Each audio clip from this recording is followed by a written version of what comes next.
At para sa ating mga balita, bansang Russia may gagawin sa US at sa Iran. At mga sikreto ng Israel, malawakang ibinebenta sa Iran. Pero bago natin umpisahan ang ating mga balita, mangyari po lamang na i-like ang video ito para sa patuloy na paghahatid natin ng ating mga updates mula sa loob at labas ng bansa. Malaking tulong po ang inyong like para sa aming mga content creator. Maraming salamat po mga kababayan.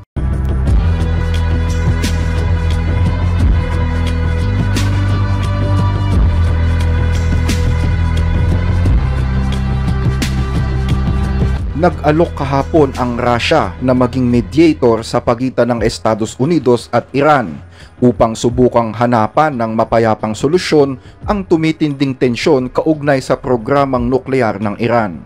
Well, Russia has offered to mediate between the United States and Iran. This is the Kremlin vowed to do everything possible to arrive at a peaceful solution to the escalating tensions of Tehran's nuclear program. Ayon sa gobyerno ng Russia, gagawin nito ang lahat ng kanilang makakaya upang matulungan ang magkabilang panig na makahanap ng diplomatikong solusyon. Ang alok na ito ay dumating matapos baguhin ni US President Donald Trump ang patakaran ng Amerika kung saan nagkaroon siya ng mas mahinahong relasyon kay Russian President Vladimir Putin. Ayon kay Kremlin spokesperson Dmitry Peskov, nananatiling kaalyado ng Russia ang Iran at patuloy nilang palalakasin ang kanilang relasyon sa kabila ng iba't ibang isyu dito. Sinabi rin ni Peskov na naniniwala si Putin na dapat maresolba ang problema sa pamamagitan lamang ng mapayapang paraan. Samantala, pinalakas naman ni Trump ang tinatawag niyang maximum pressure campaign laban sa Iran para pigilan itong makabuo ng armas nuklear. Bagaman matigas ang paninindigan ng Amerika laban sa Iran, binanggit din ni Trump na bukas siya sa posibilidad ng isang kasunduan at handang makipag-usap kay Iranian President Masoud Pezeshkian. Ayon naman sa White House, handa silang makipag-usap sa kanilang mga kaalyado at kalaban pero dapat ay manatili sila sa mas malakas na posisyon.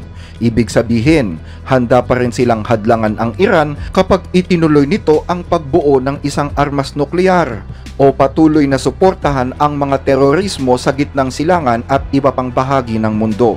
Nababahala naman ngayon ang United Nations Nuclear Watchdog dahil sa mas bumilis na uranium enrichment ng Iran. Ayon sa ulat, umaabot na ito sa 60% purity na mas malapit na sa 90% requirement para makabuo ng armas nuklear. Gayunman, patuloy na iginigiit ng Iran na hindi sila gagawa ng nuclear weapon. Ang kasunduang nuklear noong 2015 na tinawag na Joint Comprehensive Plan of Action or JCPOA ay isang kasunduan sa pagitan ng Iran, Britanya, Germany, France, Estados Unidos, Russia at China. Sa ilalim ng kasunduang ito, inalis ang ilang sanksyon sa Iran kapalit ng paghihigpit sa kanilang nuclear project. Pero noong 2018, iniwan ng Estados Unidos ang kasunduan sa ilalim ng administrasyon ni Donald Trump na naging dahilan naman upang unti-unting lumayo ang Iran sa kanilang mga ipinangako sa kasunduan.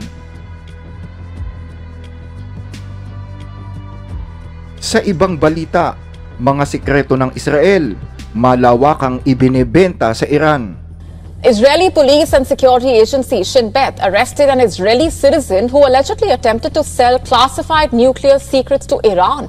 Arestado kamakailan ng Israeli police at mga miyembro ng security agency na Shin Bet ang isang Israeli citizen na di umano'y nagtangkang ibenta ang mga classified na impormasyon ng Israel sa bansang Iran. Ayon sa mga ulat, inaresto ng mga otoridad ang isang residente ng southern city ng Beersheba sa Israel dahil yan sa kasong espionage. Bukod dito, inamin din ng sospek na siya daw ang mismong nakikipag-ugnayan sa mga miyembro ng Iranian intelligence sa tulong ng social media platform na Telegram upang ialok ang mga sensitibong impormasyon tungkol sa Negev Nuclear Research Center ng Israel kung saan matatagpuan ang Dimona Nuclear Facility. Natuklasan ng mga investigador na isinagawa ng sospek ang ilang misyon para sa mga Iranian handler, kabilang na ang pagkuha ng litrato sa mga ipinagbabawal na lugar at pag-transfer ng mahalagang datos. Ayon sa pulisya ng Israel, inamin mismo ng suspect na mayroon siyang direktang access sa nuclear program ng bansa at umaasang makikinabang dito sa pagbebenta ng classified na impormasyon.